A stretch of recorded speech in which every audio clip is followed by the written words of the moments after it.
Kung alam niyo yung lugar na to, ayan. Ito ilalagay ko dito. Sisiksik ko siya dito banda. Ay, wait lang. Yan, dyan banda guys. Ayan. Sis ka naman ba to? Pandagan ka. Dito yun. Iiwatan ako tayo, bidbidjok na yan. Dito banda yan guys. Ayan. At ilalagay ko dito. Hindi mo tao. Ayan, lagyan na natin yung bato para ano.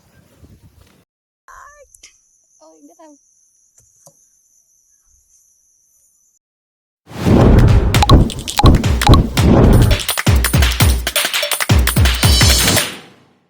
So yun nga mga kayami, andito ako ngayon sa may Bulala, Zone 5. So ang nakakuha kasi ng ating pabakas sa may Guadalupe sa simbahan, medyo malayo kasi yun. And then taga Bulala po yung nakakuha. So eto na po siya, hindi ko siya nagawa last week kasi nga alam nyo naman may lamay sa bahay namin. So sabi ko, pagkatapos ng lamay tsaka po gagawin yung mga nakakuha ng yung nakakuha ng mga pabakas natin. So sabi ko sa kanila, nag-post ako na mag-PM sila sa akin para ma-schedule ko yung mga hair nila na kung ano yung mga nakuha nila sa pabakas. So, ang nakuha ng taga Bulala is supposed to be ribbon. Ang sinasabi ko lagi, pag yung ang nakuha nyo is ribbon, Brazilian, i-check ko muna yung hair tulad nitong nakakuha ng ating sticker na ribbon. Yung texture po ng hair niya, nag-hair color siya ng blonde, nag-black siya. So, ang nangyari na nag-dry. And then nagkaroon po siya ng split end. So yung ganitong texture ng hair, hindi ko po ito re-ribbanin. So ang pinag-usapan namin, kasi pag re-ribbanin ko to, mapuputol-putol to dahil nga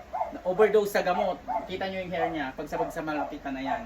Medyo dry na siya. So kinausap ko siya na hair color ko na lang siya and then iba-Brazilian natin. Kasi ang hair naman po ni girl is straight siya, natural straight. So maganda to sa Brazilian dahil ang Brazilian is 80% straightening.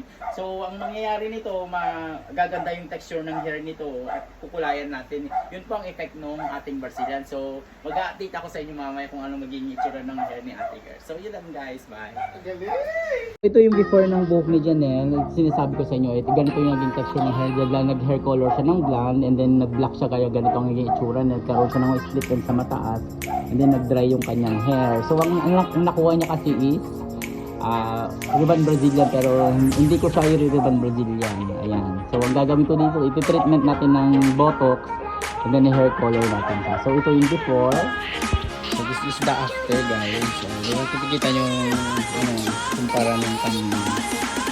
So ginupitan ko siya na hanggang lampas ng bra. Kasi masyado daw mahaba sa dinikita niya. Kaya may mga split